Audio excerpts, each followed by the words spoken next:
What's good, YouTube world? It's your boy Jerome coming to you today with a review for Real Housewives of Potomac, Season 3, Episode 8, titled Scentertainment.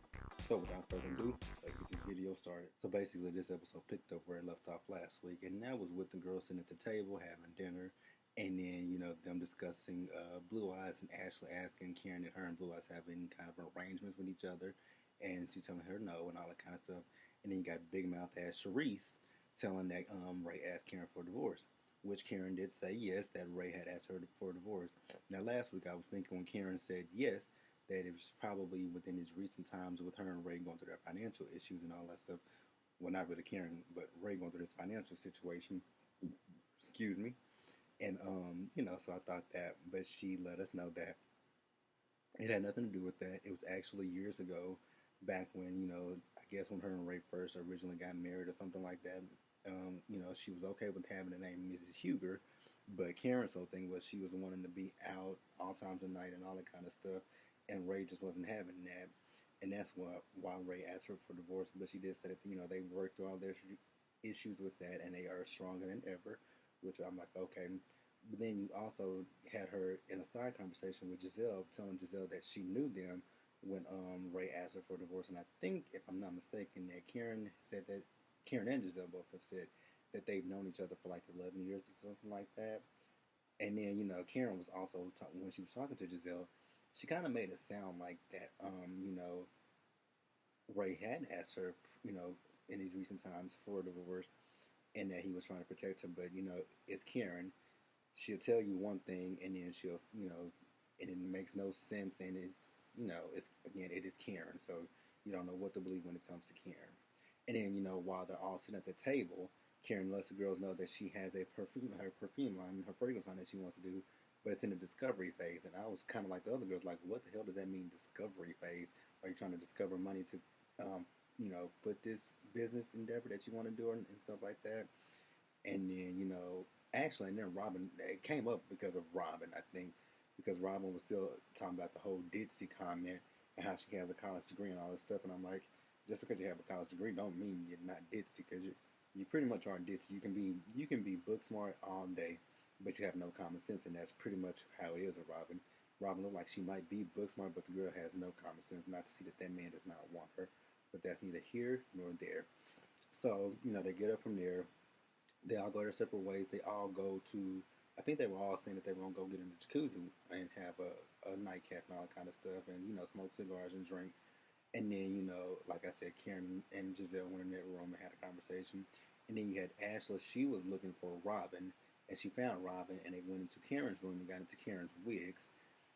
And then they came downstairs, and Robin was like, I want to introduce you guys to my friend. And then here comes Ashley with Karen's wig on, introducing herself as Karen Huger, not Karen Huger. And, she was just impersonating Karen. She impersonated Karen from last season at the reunion, when Karen said that, Giselle is many things, but a liar, that's not one of them that she was. And then, she was imitating her when Karen at not Ashley, but Candace's event earlier this season with the soccer ball thing, when Karen's wig was flying everywhere. She did an impersonation of that. And, that was really cute. So I liked that scene. I thought it was funny. I really thought it was funny that she was impersonating Karen, and she was doing a damn good job of impersonating Karen. And Karen herself was even laughing at Ashley. So I'm glad that Karen could take that in stride and just roll with the punches. So that was pretty cool to see that one. Okay, so next, all the girls have come back from Nema calling, and then we get Monique. So Monique is at home with Chris and the kids and all those people that be in her house, whoever they are. I don't know who the fuck they are, but she's telling them about the trip, and she's telling Chris that Chris was like, "Did you have fun?" and all that kind of stuff. She was like, she wishes that she was there with Chris and the kids, and he was like, "Well, you was out there with your girls," and then she was like, "Well, she don't really know if they are her girls or not," and stuff like that. And then she goes down and tells them about Ashley. She goes over this whole Ashley thing again, about her having 4 drinks and all that kind of stuff. And Chris is like, he feels like she was doing that for Robin and Giselle. But even Monique and I both said that I don't think she's doing it for Robin and Giselle, because Robin and Giselle don't really rock with her like that. But my whole thing with Monique is, again, Monique wants to say she has this business, these charities that she do, and her kids. which is nothing wrong with that. But my whole thing with that is shit. My whole thing with that is when it comes down to it, there are a lot of single mothers out there who do events for do stuff, who have a full time job, have their kids, and then some people have kids in extracurricular activities, and you never hear them complain about anything. But here you have Monique who has a husband, and then have a house full of people, and she's complaining about in a sense spreading herself too thin. But I just don't see it. Like you got a whole lot of people that can help you. You don't need a nanny. So I really don't. When it comes down to Monique, I don't understand her whole plight. But I mean, and then she's talking about Ashley bringing up that whole drinking thing, and she's talking about that could ruin her reputation. But my whole thing with Monique is I get where you're coming from. I 100% understand that. But what the situation would be completely different. You hit a tree, Monique. So all you did was either you called your family to come get you, and then you had your car towed to your house. But it would have been a whole completely different story if you had to hit a person instead of that tree. Because if you had to hit a person and you were sitting there, if you had to hit a person, you would have had to go through a whole lot of stuff. They would have called the police, and then the police would have come out and probably given you a breathalyzer, which you probably would have failed. Now, I was last week on my way to work, I was watching where Monique did a live stream about the episode last week, and Monique was talking about that, when her and Ashley went out, she told us she did have some drinks and stuff, and that she sent one back because she didn't like it. And then, she said before she even went home that she went and did some shopping and all that kind of stuff. If you went and did some shopping, I still don't get why you were so sleepy and all that kind of stuff. It just doesn't make a lot of sense to me. I'm not saying that she has a drinking problem I'm not saying that she has a drinking problem. It's just something that's not adding up when it comes to that whole situation with Monique. And, I hope Monique eventually gets that stuff together because that should have been a wake-up call because even if she was sleepy, Monique should have never gotten behind the wheel of the car being sleepy. She could have just called an Uber or a Lyft or something, or even called Chris to come pick her up and just left her car there and had somebody go back and get it later. So there's a lot of other ways that Monique could have went about this situation. I think she went about it the wrong way. And again, nobody. I don't think anybody is saying that she had a drinking problem. I just think everybody, some of the girls might have concern about, everything that happened leading up to her car accident. And that's how I feel about that situation. So next you get Candace, and Candace is meeting out with her fiance Chris, and they're talking about the trip. She's telling him about everything that happened with the Monique situation, and how she felt like she was talking about all the girls were so concerned about Monique's drinking and all that kind of stuff, and she was like she was on Monique's side. She believed Monique when she said that she was just tired and that's why she crashed her car. Which I mean, and I respect the Candace for saying that she believed her, because I mean I think everybody should believe her that she didn't have a drinking problem and she wasn't drunk or anything. She might have been slightly tipsy or a little bit inebriated, but I don't think the girl was 100% drunk. So I actually respected Candace for her view on that whole situation, which I was kind of surprised. But I guess she didn't tell Chris about the whole Giselle and Cherie situation because she actually told him about it last week when they were on the phone. But then we get this situation. Then we get another scene where we have Candace and her mom meeting up at a venue planning for her wedding, and she has all these demands and everything, but she only has a select budget. She said her mom was footing $100,000 for the wedding, and that her dad is footing another 20,000 for the wedding. And so she was sitting there talking about what she wanted, what she didn't want, and then I guess that was her wedding planner or somebody who's over that owns that venue, works at that venue that she was looking at, and she was talking about what she wanted for the flowers and everything. And then the girl was like, "Well, you told us what your budget was, and that kind of exceeds your budget because most of your budget is going toward feeding people." I think she said she had 250 to 300 guests, so the budget of 100, that budget was going toward feeding her guests. And her and her mom are sitting there talking, and her mom was like, well, you need to call your dad and talk to your dad about giving you some more money. But Candace was like, she doesn't want to call her dad because she doesn't want to make a rift or something like that between her and her dad, I guess. And then her mom starts talking about how her marriage was with her dad, and that her dad was out there chasing other women and all that kind of stuff.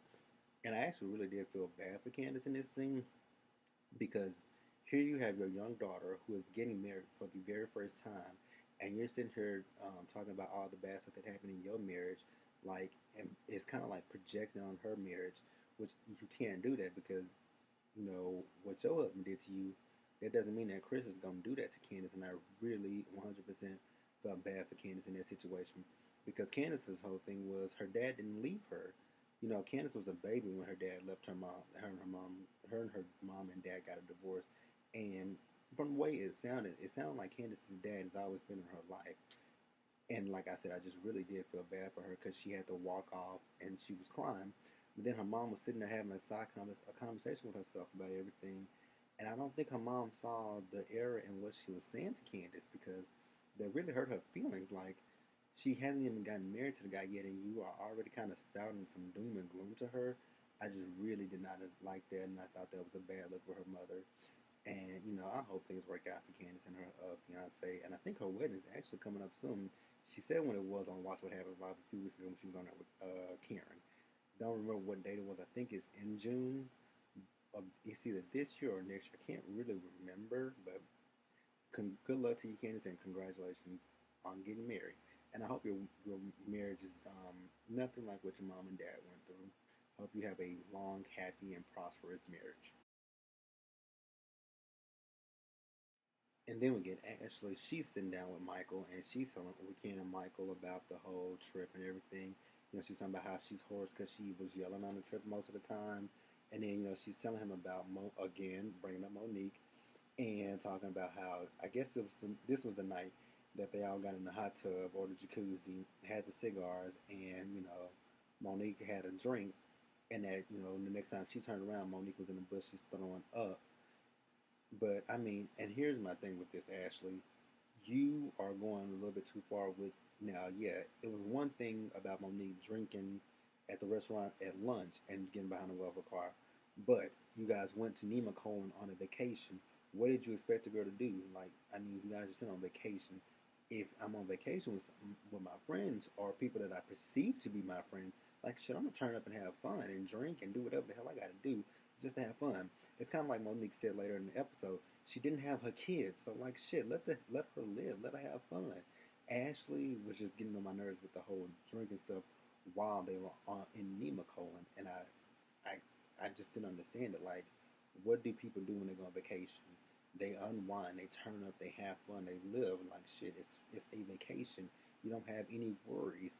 And hell, if you ain't got nobody driving you around, if you don't have to drive anybody around, and you got somebody driving you around while you're on vacation, why not drink? And then we also did get this scene where Ashley and her mom, she went to her mom's house. Her mom was packing up her house, and then she and her mom have a conversation, and her mom really tripped me out. Like, so her mama was upset because Michael is not responding to her text messages and phone calls, and I'm thinking to myself like, you're not his mother, so he does not have to respond to shit that you say. You're Ash's mother. Now, if Ash doesn't respond to you, that's a completely different situation. But Michael is not your son. He is your son-in-law. Get that through your thick ass head. And then she's talking about having to move out and all that kind of stuff. And she's talking about what she decided that she wants to do. She wants to travel and all this kind of stuff. Talking about her family being a hindrance.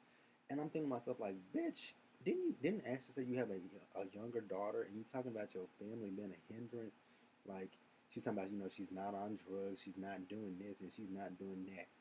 But you have a nigga in your house that is not working, is not doing nothing. That's why Michael doesn't want to do anything for you.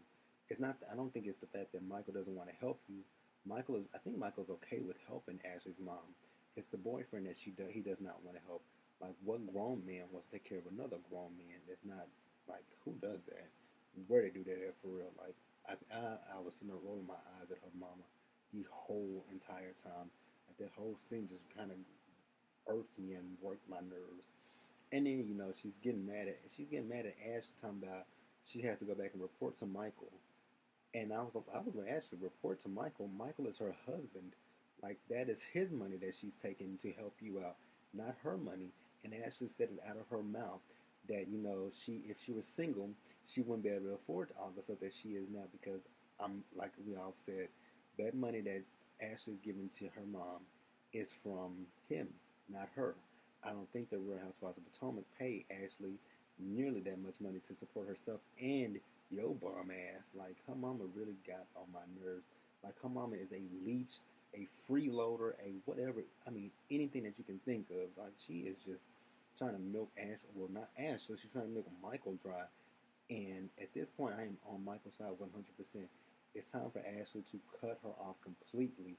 Like, don't help her. She has to learn the hard way. Like, I don't know how old Ashley's mom is, but she's acting very, very immature and all that kind of stuff. Talking about, and when she said she wasn't on drugs, I'm thinking to myself, like, is your boyfriend, you might not be on drugs, but I think your boyfriend might be on drugs.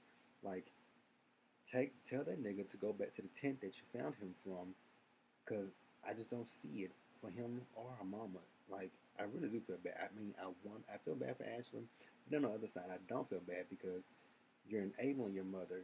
It's time for your mama to do something for herself. She's a grown, able-bodied woman, and their boyfriend is a grown, able-bodied man. So they should be able to take care of themselves and their daughter without your help. You didn't birth any of them, so let them fend for themselves at this point. That's how I feel on that situation. And then next you get this scene with Giselle, which really wasn't very much with her. She is in her house. She's reading from the Bible because she said that her ghost writer told her that she had to do more of a I forgot what the term was, some kind of method acting. So in order to convey all the church stuff that she's writing in her book, and then she finished with that, she get a FaceTime from Robin, and Robin sees her in the first lady get up and all that kind of stuff. And now they were talking about the church and all that kind of stuff, and how Robin talking about how she would love to see some Giselle as the first lady in the church and all that kind of stuff. Moving on from that, they have a discussion about Sherman, and Giselle's whole thing is she hadn't talked to Sherman in 29 hours, and normally she and Sherman talk 25 times a day. Her whole thing with this is, she's talking about Sherman's a very private guy, and that, I guess the day before, she sent a screenshot of a magazine, People magazine, I guess it was, that had written an article about Sherman and Giselle's worrying if that is an issue for him since he's a private person. But I was sitting there thinking to myself, if he's such a private person, he's with someone that is a public figure on a reality TV show, so he can't be that private because last season at the reunion, Andy pointed him out to us. So I don't see that. I don't think it's that he's a private person. It's probably something deeper than what Giselle thinks or knows, or she might know. But we'll see further along as the season passes what's going on between Giselle and Sherman. So next we get to Sam with Karen. She is meeting once again with Matt. Can anybody out there let me know what is Matt's title and what does Matt do? Because we've saw Matt more than once this season, and I still have the zero idea what this man does. But she's meeting with him. She's telling him about the fragrance line and all that kind of stuff. And she's telling him that she wants to have a focus group, and she wants to have all the girls there, to get their input on some stuff because she said there are some girls' opinions that she respects and some that she doesn't. But she wants them all there just to help her out with this. And then she's talking about throwing out. He asked her, did she have some names and stuff like that? And she was talking about Fierce, which that's already taken by Abercrombie and Fitch. And then she was talking about some other names. And then he said Empty Nesters. And I'm thinking to myself, the same thing that Karen said, who the fuck wants to buy some cologne or perfume and Empty Nesters? That just don't even sound like it would smell good. It smell like it smell like Ben Gay and Ben Gay and Vicks Vapor Rub. Like I don't think anybody want to buy that shit. So, and then I guess Karen's whole thing is her grandmother is the inspiration behind her doing this fragrance line. She says every woman has their own fragrance, which is, everybody does have their own fragrance they want to smell like. And she's talking about, the ritual, the thing that she always do for her grandmother. Kind of dozed off in that scene. Wasn't really listening to it, but we'll move on from there. So then we get Karen's scent party. All the girls show up, and then we have some lady there named Sue. But I could have sworn that it said Sue was Matt's assistant. But then when they sat down, you had Sue giving all the girls their own scents to smell, and they were throwing a little shade, mostly Giselle throwing her shade, with the one that the woman was talking about smelled fresh. Giselle said no, it smelled like musk. And I'm like, oh my God, Giselle, come on, just have fun. So, they're going around, and actually, she gave them a paper so that they can circle everything so that she can come up with a scent for them. And, like I said, they're all sitting there smelling the food, smelling the scents and all that kind of stuff. And then at the end of it, Karen asked them, which was their favorite. And I know Ashley told her what her favorite was, and I know Giselle told her what her favorite fragrance smell was. And then that's when Sue said that, she would make the girls their own individual scent. When I'm like, okay, that's pretty cool. And then, Karen thanked them for, giving their input and all that kind of stuff. And then, I think it was Ashley. She got up to leave for a few minutes. And then actually you had Robin and Giselle who were having a side conversation because they noticed that Monique was very quiet. And Monique said when she got there that, she was detoxing from all the drama and all that kind of stuff. So she wasn't talking to Ashley or Robin and Giselle. So when Ashley got up to go to the bathroom, I think she went to the bathroom, is either Robin or Giselle that asked Monique what was going on with her, why was she so quiet and all that kind of stuff. And she told them that her issue wasn't with those two, that it was with Ashley. And so, they were like, okay. And then when Ashley came back to sit down, she was asking what was going on. And then, Giselle Big Mouth Ass says that Monique has a problem with her. So then they go into the whole thing of why Monique has a problem with Ashley. She felt like Ashley threw her, was ruining her reputation by saying that she had the 4 drinks and all that kind of stuff, and this comes up again. And then, she was like, she didn't feel like Ashley was concerned about her at all. That, she felt like Ashley was putting on. And if Ashley was so concerned about her, she said she texted Ashley after she had the accident. And then, she was like, why come she didn't voice that opinion then? And then Ashley's whole thing was she didn't want to come off rude and all that kind of stuff. And then, Ashley's whole thing was Monique was the one who brought it up when they were on their way to Nemacone, which she was because her car was parked down in the front driveway. And she told everybody about it. And then Monique's thing was, if she was trying to, if she didn't want anybody to know, she would have easily parked her car in the garage and nobody would have knew about it. But I really didn't understand that whole situation, and I really thought that scene was really stupid. Them sitting there arguing about that, and they were arguing so loud that they scared that girl, the woman Sue. She told Matt that he needed to fix that situation and all that kind of stuff. I'm like, oh shit, y'all done scared the poor white woman to death. Like, this woman ain't never saw no black woman act like this. And then, like I said, Giselle and, not Giselle, but Monique and Ashley keep arguing with each other. And they get louder and louder. So eventually Karen Karen is sitting there yelling at them, telling them to stop and all this kind of stuff. And eventually Karen just say, hey, she calls security and tells them that they got to leave. So they all walk out. And I think Monique and Sharice were having a conversation with each other. And then typical Ashley, she walks up and butts into the conversation. And then her and Monique go at it once again. But backtrack. When they were arguing, Monique was talking about, how she has her reputation and, how she has her charities that she deals with. And she has her business that she deals with, that she doesn't have an allowance from anybody. But I was with Giselle that didn't really, that was not anything that, went together. Those two things didn't go together because, truth be told, you might not have an allowance, but your money, although you and Chris are married, it's mostly Chris's money. So, I mean, I don't know how you can throw shade at Ashley talking about money and all that kind of stuff. Y'all both are married to men who have money. Y'all didn't come to y'all marriages with money. So I didn't really understand where Monique was coming from with that. But back to them outside arguing. They're arguing, and then Robin and Giselle comes out there. And then Robin hops her ass into the conversation and gets into an argument with Monique. And I'm like, Robin, that ain't had shit to do with you. Why did you input yourself into that conversation? Like, butt the fuck out. That ain't got nothing to do with you. And then Monique and Robin start arguing with each other. And then that's where the episode ended off, with them two arguing with each other. So that was Real Housewives of Potomac. Leave your comments, like the video, subscribe to the channel, and I'll see you guys soon. Peace out.